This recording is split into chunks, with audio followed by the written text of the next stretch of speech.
नमस्कार दोस्तों, स्वागत है आपका एक और नए वीडियो में। तो आज के इस वीडियो में मैं आपको पढ़ाने के लिए जा रहा हूं यूरोपीय व्यापारियों का भारत के प्रति रुचि।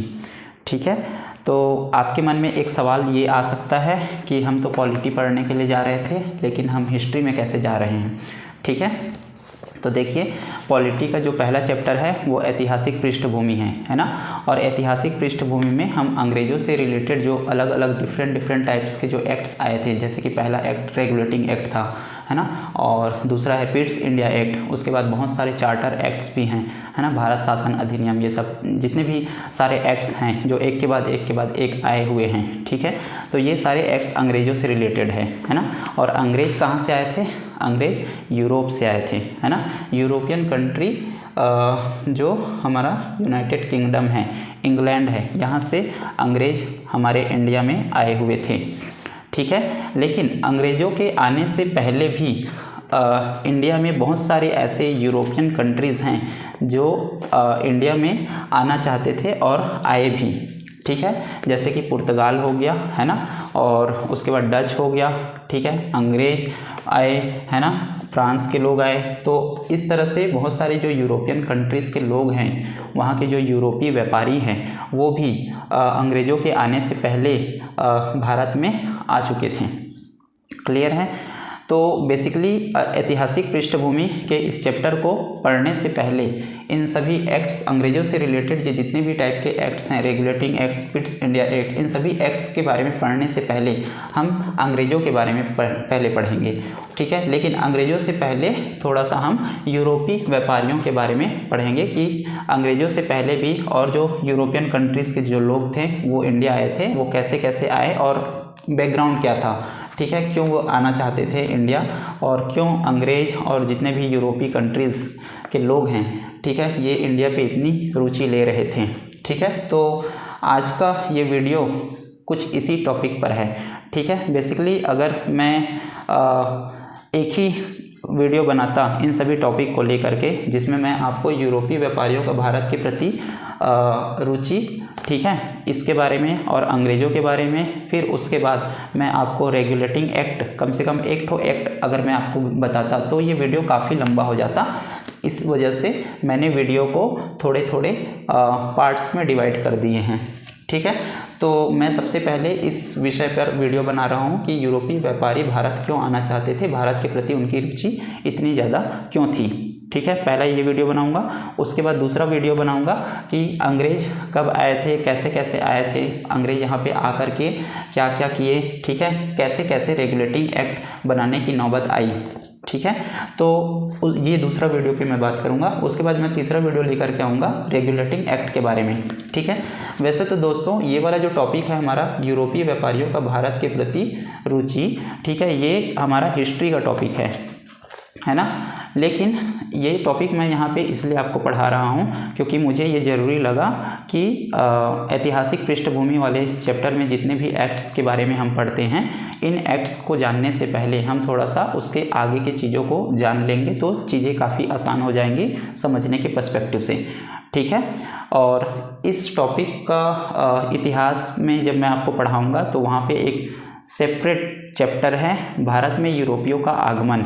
उसमें हम देखेंगे कि किस तरह से पुर्तगाली लोग, किस तरह से डच लोग, किस तरह से अंग्रेज लोग, किस तरह से फ्रांसीसी लोग, स्पेनिश लोग हैं, ये कैसे एक के बाद एक भारत में आते गए। ठीक है, और कैसे कैसे इनके बीच में संघर्ष होते रहे, इन सब चीज़ों को वहाँ पे हम डिटेल में पढ़ेंगे। पर इस वीडियो में मैं आपको इन सभी चीज़ों के बारे में थोड़ा सा एक बेसिक अंडरस्टैंडिंग देना चाहता हूँ। ठीक है, एकदम डिटेल में हम नहीं पढ़ेंगे। ठीक है, लेकिन अगर आप इन चीज़ों को अभी से यहीं से अगर समझ जाएंगे तो ये आपके लिए भारत में यूरोपियों का आगमन वाले जो चैप्टर जब आप इतिहास में पढ़ोगे तो आपके लिए काफ़ी आसान हो जाएगा वो चैप्टर समझने के दृष्टिकोण से। ठीक है, तो जैसा कि देख सकते हैं बोर्ड को कि मैंने आज वर्ल्ड मैप यहाँ पे ड्रॉ किया हुआ है, और यहाँ पे मैंने क्रिस्टोफर कोलंबस का स्केच ड्रॉ किया है, और यहाँ पे मैंने वास्को डी गामा को बनाया हुआ है। ठीक है, क्योंकि क्रिस्टोफर कोलंबस और वास्को डी गामा का उस समय जब इन लोगों को यूरोप से भारत आना होता था, ठीक है। और ऑटोमन तुर्क साम्राज्य ने इनके रास्ते को ब्लॉक कर दिया, तो इन लोगों को एक नए मार्ग की खोज करने की आवश्यकता पड़ी थी, ठीक है, जो कि एक समुद्री मार्ग था, है ना। तो उस समय क्रिस्टोफर कोलंबस और वास्को डी गामा जो है वो काफ़ी चर्चित थे, ठीक है। क्रिस्टोफर कोलंबस जो है ये अमेरिका की तरफ चले गए और वास्को डी गामा जो है ये केप ऑफ गुड होप से होते हुए हमारे भारत में पहुंच गए, ठीक है। तो मैंने इन दोनों का स्केच यहाँ पे बना दिया है। ये स्केच मैं इसलिए बनाता हूँ ताकि आपको पढ़ाई में इंटरेस्ट हो, ठीक है, क्योंकि मैं आपके बुक को देखता हूँ, बुक में सभी एकदम लेटर काले काले अक्षर में लिखे होते हैं, ठीक है, जो कि बहुत ही बोरिंग लगता है मुझे, ठीक है।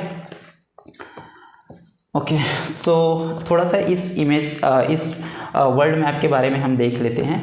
तो आप देख सकते हो दोस्तों, यहाँ का ये वाला जो सेक्शन है ये हमारा पूरा यूरोप है, ठीक है।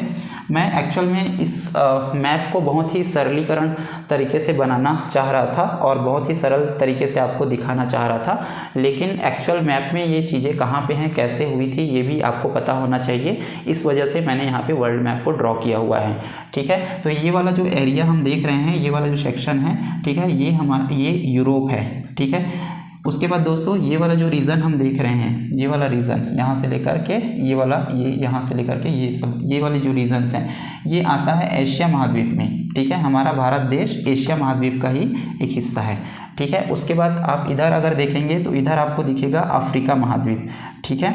उसके बाद इधर आ जाएंगे आप तो ये आपको मिलेगा उत्तरी अमेरिका, उसके बाद आपको दिखेगा दक्षिणी अमेरिका, ठीक है। अमेरिका और यूरोप, इसके बीच में जो ये बीच का जो स्पेस दिख रहा है दोस्तों, यहाँ पे हमारा महासागर है, ठीक है, जो कि अटलांटिक महासागर जिसको हम कहते हैं, ठीक है। उसके बाद यूरोप के अगर हम ऊपरी हिस्से को अगर देखेंगे तो ऊपर में हमको आर्कटिक महासागर देखने को मिलता है, ठीक है। हमारे भारत देश के नीचे की तरफ को अगर हम देखेंगे तो यहाँ पे जो समुद्र होता है उसको हम हिंद महासागर कहते हैं, ठीक है। और अमेरिका के पश्चिम, उत्तरी अमेरिका के पश्चिम की तरफ अगर हम देखेंगे तो यहाँ पे हमको प्रशांत महासागर देखने को मिलता है, ठीक है। तो आज के इस वीडियो में दोस्तों हम कुछ खास टॉपिक के बारे में चर्चा करेंगे, जिसमें से एक जो है वो ये है कि क्यों ये यूरोपियन कंट्रीज़ के जो लोग हैं, ठीक है, इनमें से कुछ कंट्रीज़ थे जैसे कि पुर्तगाल, स्पेन, फ्रांस, इंग्लैंड, है ना, डच, स्वीडन, ठीक है, ये सारी जो कंट्रीज़ के जो लोग हैं, इनके जो यूरोपीय व्यापारी हैं, ठीक है, ये भारत क्यों आना चाहते थे उस समय, ठीक है, क्यों ये भारत के लिए इतना ललायित हो उठे थे। इसमें दूसरा क्वेश्चन हम ये भी फाइंड आउट कर सकते हैं इस वीडियो में कि यूरोपियन जो लोग हैं, यूरोपीय जो व्यापारी हैं, उनको एक अलग से समुद्री मार्ग भारत आने के लिए क्यों खोजने की ज़रूरत पड़ी, ठीक है।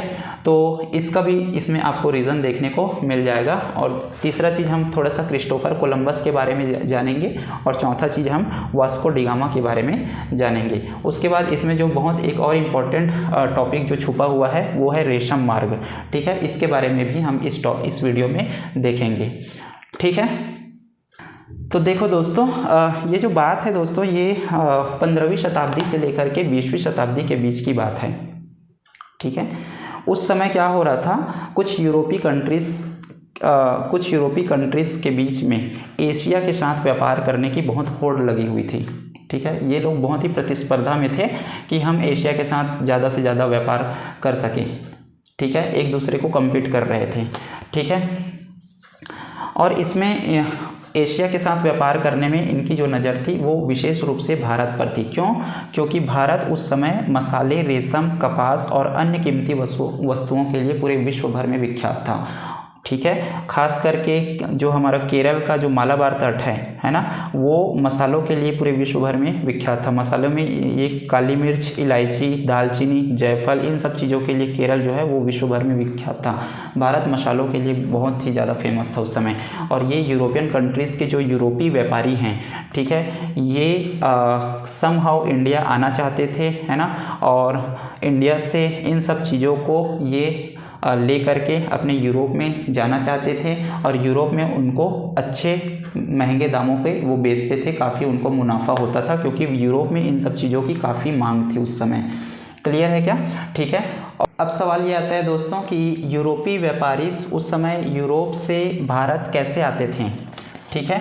तो ये बात है 1498 से पहले की, क्योंकि 1498 में दोस्तों यूरोपी जो व्यापारी हैं जैसे कि पुर्तगाल के जो लोग हैं, ठीक है, इन्होंने सी रूट फाइंड आउट कर लिया था भारत में पहुंचने के लिए, ठीक है। तो शुरुआत के दिनों में यूरोपी व्यापारी जो हैं यूरोप से भारत किस तरह से आते थे, हम इसको देखने के लिए जा रहे हैं। तो शुरुआत के दिनों में यूरोपी व्यापारी भारत आने के लिए या फिर चीन जाने के लिए एक प्रसिद्ध मार्ग का यूज़ करते थे जिसको हम रेशम मार्ग या सिल्क रूट के नाम से जानते हैं, ठीक है दोस्तों। इस मार्ग के बारे में अगर मैं आपको बताऊं तो ये जो मार्ग था ये एक भूमि मार्ग था, ठीक है।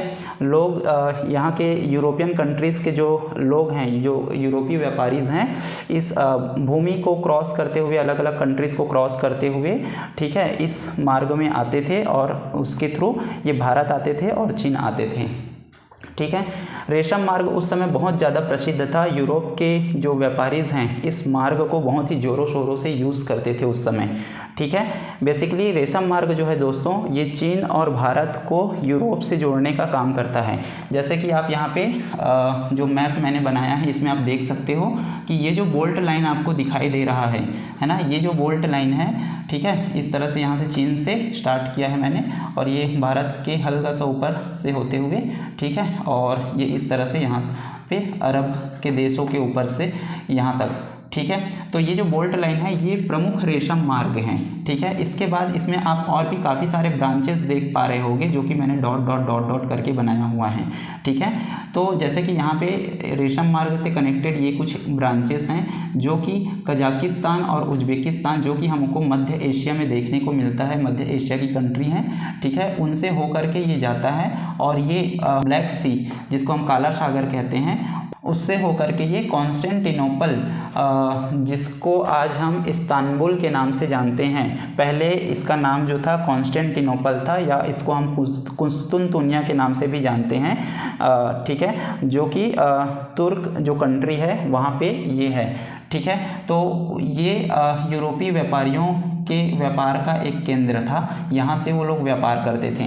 इसके आगे फिर ये आकर के ग्रीस से होते हुए ये मेडिटेरियन सी जो है, ठीक है, ये वाला जो हिस्सा है दोस्तों ये मेडिटेरियन सी का हिस्सा है। मेडिटेरियन सी से होते हुए ये कहाँ पे जाते थे, ये स्पेन के वेलेंसिया, ठीक है, इटली के रोम पे चले जाते थे, है ना, वेनिस पे चले जाते थे, ठीक है। तो इस तरह से ये जो प्रमुख जो शहर है वेनिस, जिनोवा, रोम, वेलेंसिया, ग्रीस, कॉन्स्टेंटिनोपल, ये सब यहाँ से ये यूरोपीय व्यापारी व्यापार करते थे, इनका ये प्रमुख केंद्र था। वो यहीं पे भारत और चीन से माल को लेकर के आते थे, फिर यहाँ से ये यूरोप के देशों में अलग अलग हिस्सों में ये डिस्ट्रीब्यूट होता था, ठीक है, इन व्यापारियों के माध्यम से, ठीक है। तो बेसिकली दोस्तों ये जो रेशम मार्ग है ये चीन और भारत को यूरोप से कुछ इस तरह से जोड़ने का काम करता है, ठीक है। और जैसे कि यहाँ पे आप देख सकते हो कि रेशम मार्ग से यूरोप की तरफ जाने के लिए मुख्यतः आपको दो रास्ते दिखेंगे। एक तो मध्य एशिया से होते हुए, है ना, ब्लैक सी से होते हुए, कॉन्स्टेंटिनोपल से होते हुए, है ना, ग्रीस से होते हुए इस तरह से वेनिस पे चले गए, वेलेंसिया पे चले गए, रोम पे चले गए, जो कि यहाँ पे रोम जो है वो इटली, और यहाँ पे एक जिनोवा भी है, ये भी इनका प्रमुख केंद्र था, यहाँ से भी ये व्यापार करते थे। और दूसरा मार्ग आप देख सकते हो दोस्तों, ये जो रेशम मार्ग है ना, ये फारस जिसको ईरान कहते हैं हम, है ना, वो और अरब के देशों से होते हुए ये ऑटोमन तुर्क जो साम्राज्य है दोस्तों, वो यहीं कहीं पर, यहाँ पर पूरा ये जो बेल्ट है ये ऑटोमन तुर्क साम्राज्य था उस समय, ठीक है। ऑटोमन तुर्क साम्राज्य से होकर के ये गुजरता है, ठीक है, और ये यूरोप कंट्रीज़ में जाता है, ठीक है। तो इस रेशम मार्ग का यूरोपीय लोग थे, यूरोपीय व्यापारी जो थे, ये इस रेशम मार्ग का बहुत ज़्यादा ज़ोरों शोरों से यूज़ करते थे भारत से इन चीज़ों को लाने ले जाने के लिए, ठीक है। तो उस समय दोस्तों रेशम मार्ग किस चीज़ों के लिए काफ़ी प्रसिद्ध था, तो यहाँ पे देख सकते हो मैंने यहाँ पे लिख रखा है कि रेशम मार्ग उस समय रेशम के लिए बहुत प्रसिद्ध था, सूती कपड़ों के आदान प्रदान करने के लिए काफ़ी प्रसिद्ध था, मसाले के आदान प्रदान करने के लिए काफ़ी प्रसिद्ध था, कीमती पत्थर, मोती, बहुमूल्य रत्न, कागज़, धातु, चाय और औषधि जड़ी बूटियाँ, इनके लिए रेशम मार्ग इस समय बहुत ज़्यादा प्रसिद्ध था। ठीक है, साथ ही साथ दोस्तों रेशम मार्ग जो है ये सांस्कृतिक विचारों के आदान प्रदान के लिए भी बहुत ज़्यादा फेमस था, बहुत ज़्यादा प्रसिद्ध था। क्यों? क्योंकि यूरोपियन कंट्रीज़ के जो लोग थे अपने यूरोपियन कल्चर को, यूरोपियन संस्कृति को लेकर के इधर आते थे और कहीं ना कहीं भारत की जो संस्कृति है, भारत की जो कल्चर है ना, चीन की जो संस्कृति, चीन की जो कल्चर है, इनसे चीज़ों को सीख के ये फिर से ये यूरोप चले जाते थे। ठीक है, तो कह सकते हैं कि ये सांस्कृतिक विचारों के आदान प्रदान के दृष्टिकोण से भी ये रेशम मार्ग काफ़ी उस समय प्रसिद्ध था। ठीक है, रेशम मार्ग का जो ड्यूरेशन था दोस्तों वो है ईसा पूर्व 2री शताब्दी से 15वीं शताब्दी के बीच तक इसका अस्तित्व था। ठीक है, क्योंकि 1453 में ऑटोमन तुर्क ने कॉन्स्टेंटिनोपल पर अपना अधिकार कर लिया था, जिसको हम आज इस्तांबुल के नाम से जानते हैं, पहले इसको कुस्तुनतुनिया भी कहते थे। ठीक है, तो इस पे उन्होंने अधिकार कर लिया। उसके बाद क्या हुआ कि अधिकार करने के बाद ये जो ऑटोमन तुर्क साम्राज्य है ये यहाँ पास पूरा फैला हुआ था।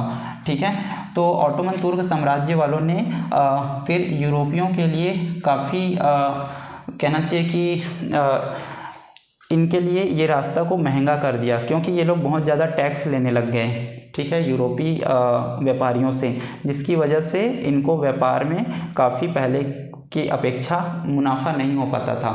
ठीक है, दूसरा ये यहाँ पर जो चीज़ें हैं ये थोड़े से असुरक्षित हो जाता था यूरोपीय व्यापारियों को, क्योंकि सामान को बीच में लूटपाट भी इनका कर लिया जाता था।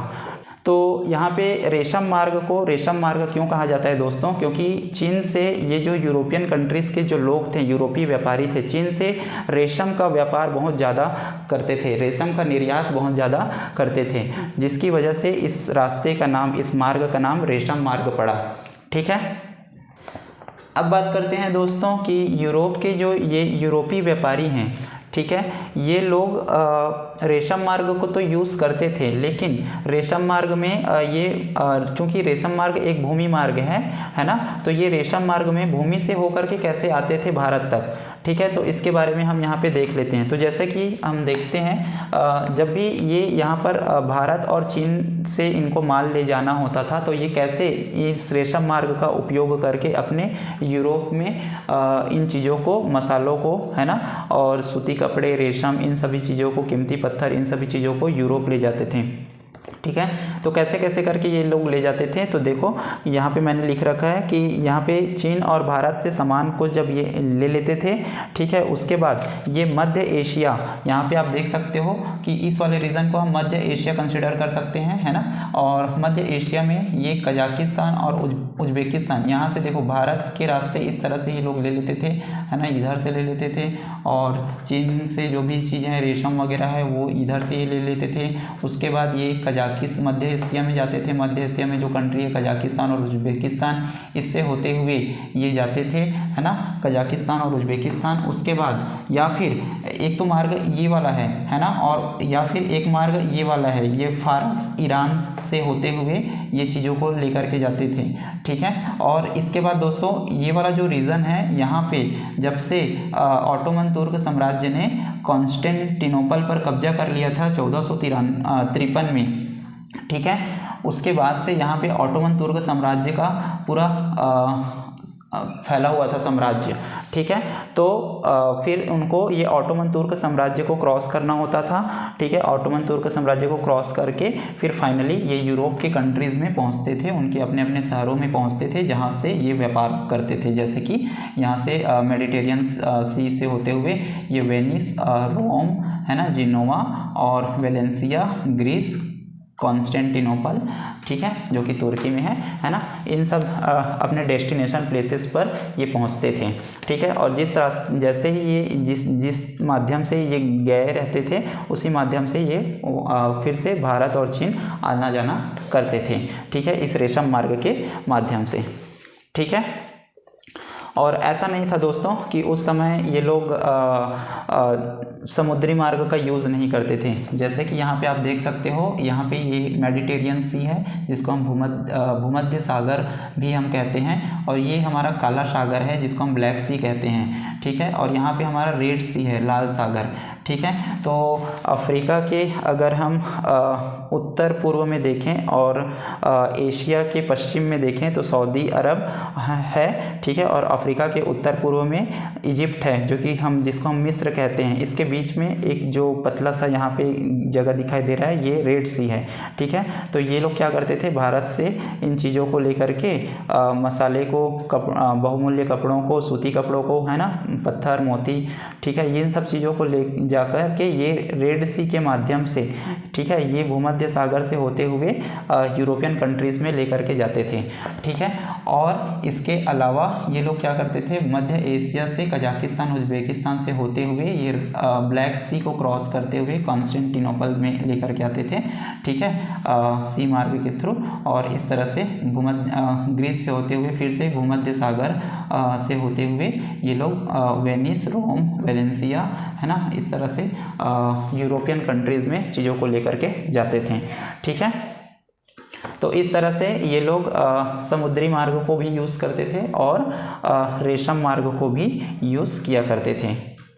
कुछ यूरोपीय व्यापारी जो थे वो दोस्तों, वो भूमध्य सागर से होते हुए अरब के देशों में आते थे, है ना, और मध्य एशिया में आते थे। और उसके बाद अरब के देशों के जो व्यापारी थे, है ना, और कुछ भारतीय व्यापारियों से वो ये मसाले, इन सब सामान को खरीद लेते थे, है ना। और फिर अरब के जो लोग हैं, अरब के जो देश के जो लोग हैं, ठीक है, वो इन्हें ऑटोमन तुर्क साम्राज्य से क्रॉस करवा के इनको यूरोप में भिजवाते थे, ठीक है। तो इस तरह से यहाँ पे इनका जो ट्रेड हो रहा था, व्यापार जो हो रहा था, ये कहीं ना कहीं इधर जो देश मौजूद है, ठीक है, जैसे कि अरब देश के जो व्यापारी हैं, ठीक है, इन सब चीज़ों पर भी निर्भर था, ठीक है।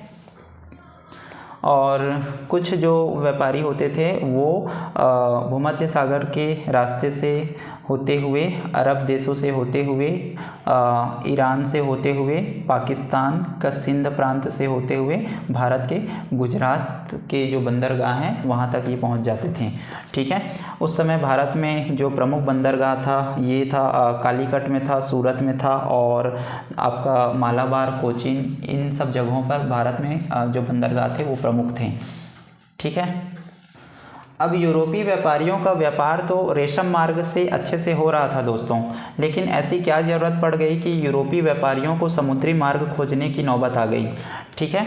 तो देखो दोस्तों, इस समय इसके कई सारे कारण हैं, जिसमें कुछ राजनीतिक कारण भी है और कुछ व्यापारिक कारण भी है, ठीक है। तो हम सबसे पहले व्यापारिक कारणों के बारे में बात करते हैं कि जो यूरोप के जो यूरोपियन कंट्रीज़ हैं, उनके जो व्यापारी है, यूरोपीय व्यापारी, ठीक है, इनके लिए इस समय यूरोप में भारतीय मसाले जो कि काली मिर्च, इलायची, दालचीनी, ठीक है, और जो चीन से ये लोग रेशम लेकर के आते थे, इनका यूरोप में बहुत ज़्यादा मांग था, ठीक है।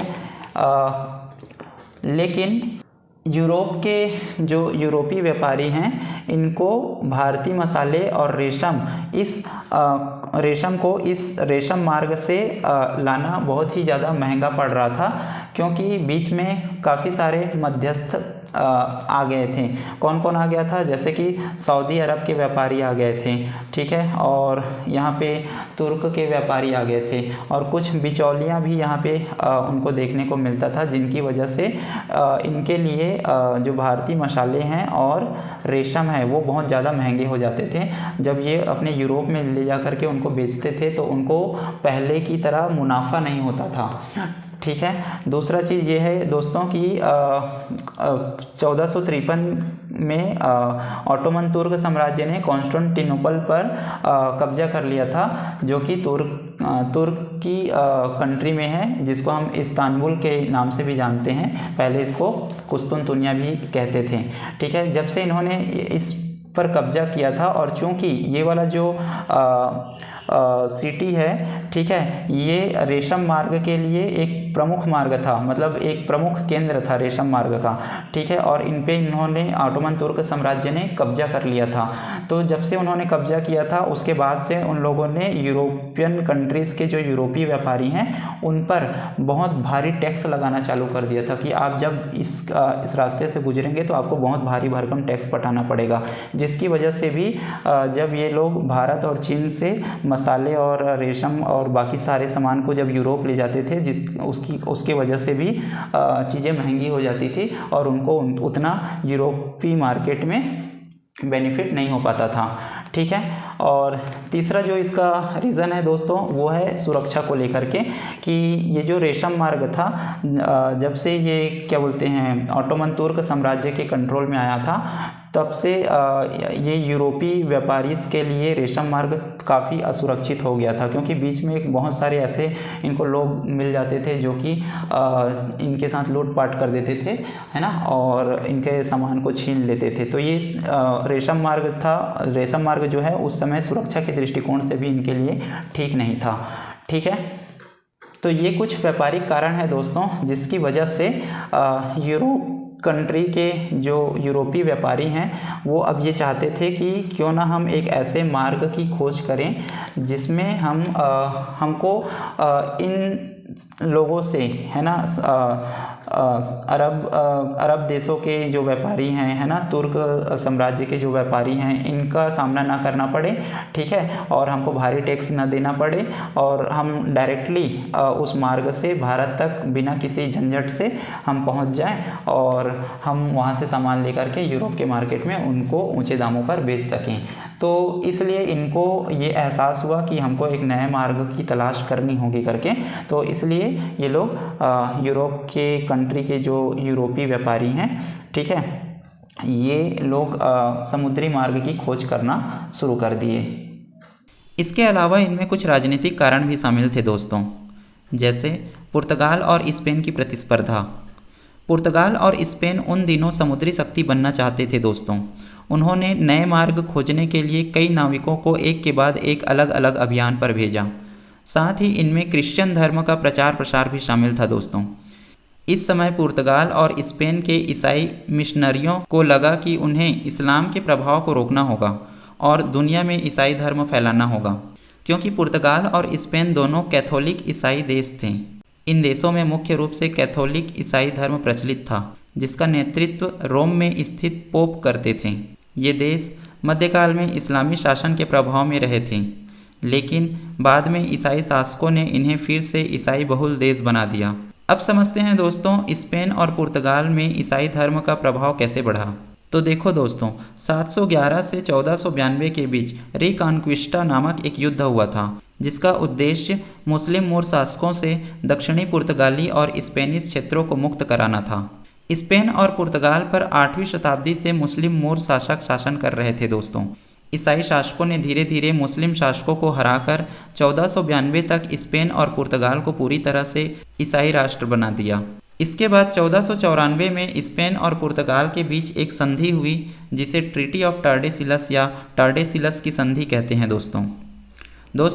स्पेन और पुर्तगाल के बीच हुए इस संधि के माध्यम से स्पेन और पुर्तगाल ने दुनिया को ईसाई धर्म के प्रचार के लिए दो हिस्सों में बांट दिए। स्पेन को अमेरिका और पश्चिमी क्षेत्र मिले, जबकि पुर्तगाल को भारत, अफ्रीका और पूर्वी क्षेत्र मिले। इस संधि के बाद भारत तक पहुंचने और नए समुद्री मार्ग की खोज के लिए पुर्तगाल और स्पेन के बीच प्रतिस्पर्धा और बढ़ गई दोस्तों। दोनों ही नए समुद्री मार्गों के थ्रू भारत को ढूंढना चाहते थे और उस मार्ग पर अपनी समुद्री शक्ति स्थापित करना चाहते थे। इसी क्रम में दोस्तों 15वीं शताब्दी में स्पेन के राजा फर्डिनेंड और रानी इसाबेला के समर्थन से क्रिस्टोफर कोलंबस समुद्री यात्रा पर निकला। क्रिस्टोफर कोलंबस एक इटालियन नाविक और खोजकर्ता था, जिसने पश्चिमी समुद्री मार्ग से भारत और एशिया तक पहुंचने की कोशिश की। अपनी यात्रा की शुरुआत में कोलंबस ने सोचा कि अगर वह यूरोप के पश्चिम दिशा में समुद्र के रास्ते जाएगा तो वह भारत और चीन जल्दी पहुंच सकता है। लेकिन कोलंबस की सोच गलत साबित हुई दोस्तों, क्योंकि उसे पृथ्वी का वास्तविक आकार पता नहीं था। उसे लगा कि एशिया यूरोप के ज़्यादा नज़दीक है, जबकि वास्तव में बीच में अमेरिका महाद्वीप पड़ रहा था, जिसके बारे में कोलंबस को जानकारी नहीं थी। कोलंबस पश्चिम दिशा से भारत और चीन पहुंचने की कोशिश कर रहा था। उसे लगा कि यदि वह अटलांटिक महासागर के पश्चिम की ओर जाएगा तो वह भारत जल्दी पहुंच सकता है। लेकिन 1492 में गलती से कोलंबस अमेरिका पहुंच गया। अमेरिका पहुंचते ही कोलंबस को लगा कि वह भारत आ गया है। अमेरिका पहुंचते ही वहां जिन लोगों से कोलंबस मिला उन लोगों को उसने इंडियन कहा।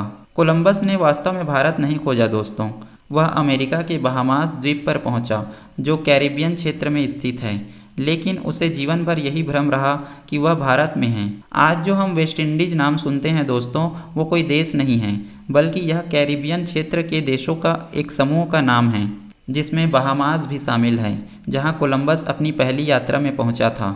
वेस्ट इंडीज मध्य अमेरिका के पास कैरिबियन सागर और अटलांटिक महासागर में स्थित द्वीपों के समूह को दिया गया एक नाम है दोस्तों। कोलंबस ने 1492 में इन द्वीपों पर पहुंचने के बाद उन्हें वेस्ट इंडीज नाम दिया था। कोलंबस का मानना था कि वह पश्चिम की ओर यात्रा करके भारत के पास पहुंच गया है। इसी वजह से उन्होंने इन द्वीपों को वेस्ट इंडीज नाम दिया। कोलंबस अपनी यात्रा में भले ही भारत पहुंचने में असफल रहा दोस्तों, लेकिन कोलंबस की खोजों ने यूरोपीय देशों को अमेरिका में उपनिवेश बनाने का रास्ता दिखाया। इसके बाद इस मार्ग से स्पेन, पुर्तगाल, फ्रांस, ब्रिटेन और अन्य यूरोपीय देश धीरे धीरे अमेरिका जाकर वहां अपना उपनिवेश बनाने लगे। वहीं दूसरी तरफ पुर्तगालियों ने अफ्रीका के दक्षिणी किनारों से होकर भारत जाने का रास्ता खोजने पर ध्यान दिया। वास्को डी गामा, जो कि एक पुर्तगाली नाविक था दोस्तों, उनका असली उद्देश्य अफ्रीका के चारों ओर घूमकर भारत पहुंचने के लिए एक सीधा समुद्री मार्ग खोजना था। पुर्तगालियों को पता था कि भूमि मार्ग, जिसे हम रेशम मार्ग कहते हैं दोस्तों, जहां से यूरोपीय व्यापारी भारत, चीन और मध्य एशिया में व्यापार करने आया करते थे, वो रास्ता कॉन्स्टेंटिनोपल पर कब्जा करने के कुछ वर्षों बाद अब ऑटोमन तुर्कों ने बंद कर दिया था। इसलिए उन्होंने समुद्र के रास्ते भारत तक पहुंचने की योजना बनाई।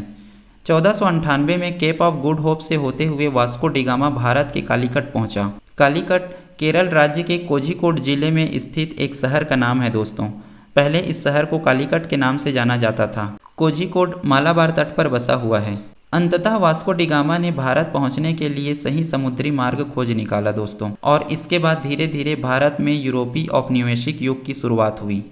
धीरे धीरे पुर्तगालियों ने गोवा, कोच्चि और अन्य तटीय इलाकों पर नियंत्रण कर लिया। तकनीकी विकास, नौवहन में सुधार, नया कंपास, बेहतर जहाज और अधिक सटीक मानचित्रों ने यूरोपियों के इन लंबी समुद्री यात्राओं को संभव बना दिया।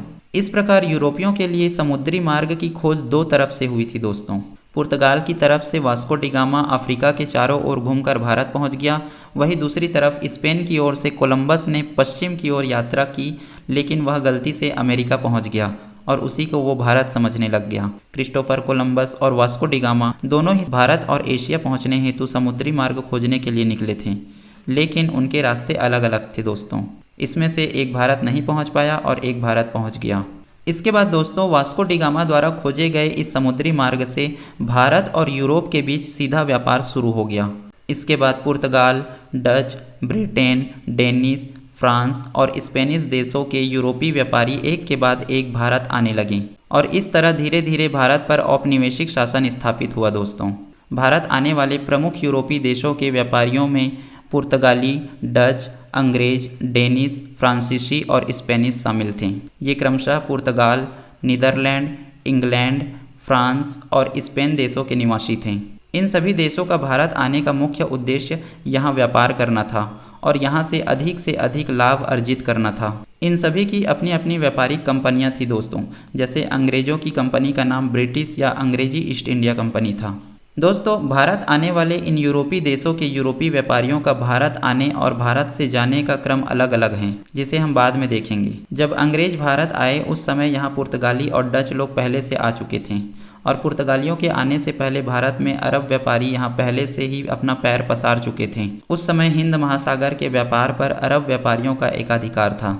लेकिन चूँकि हमें पॉलिटी पढ़ना है दोस्तों, जिसका पहला चैप्टर समय समय पर अंग्रेज़ों के द्वारा लाए गए अलग अलग एक्ट के बारे में है, इसलिए हम यहाँ पर सिर्फ अंग्रेज़ों के बारे में बातें करेंगे, क्योंकि अंततः इन्हीं लोगों ने भारत पर लगभग पूरी तरह से कब्जा कर रखा था। इनकी कंपनी को सही तरीके से चलाने के लिए और नियमित व नियंत्रित करने के लिए ब्रिटिश संसद ने एक के बाद एक कई सारे एक्ट लाए और समय समय पर उनमें संशोधन भी करते गए। इस चैप्टर में हम उन्हीं एक्ट्स के बारे में जानने वाले हैं दोस्तों। क्योंकि जब हमारा देश अंग्रेज़ों से आज़ाद हुआ तब संविधान के निर्माण में इन एक्ट्स की खास ऐतिहासिक महत्व और भूमिका थी।